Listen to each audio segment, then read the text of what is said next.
நான் என்னுடைய தாயை நேசிப்பதற்கு காரணம் உனக்காக வேண்டிதான். உன்னை பயந்து உனக்காக தான் என்னுடைய தாயை நான் இந்த அளவுக்கு நேசிக்கிறேன்.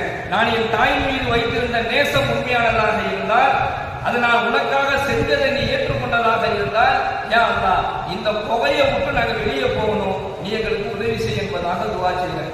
கண்ணியத்திற்குரிய அல்லாஹ்வின் நல்லடியார்களே, அந்த பாறை நகர்கிறது என்பதாக நாம் ஹதீஸிலே பார்க்கிறோம். அந்த வார்த்தை கொஞ்சம் வழி விட்டு ரெண்டாவது ஒரு துவா செய்கிறேன். யா அல்லாஹ் என்கிட்ட ஒருத்தர் வேலை செஞ்சுட்டு கூலியா வாங்காம போயிட்டார். அவருக்கு நான் கொடுத்து வச்சிருந்த அந்த குறைந்த தொகையை வச்சு நான் ஆடு வாங்கினேன்.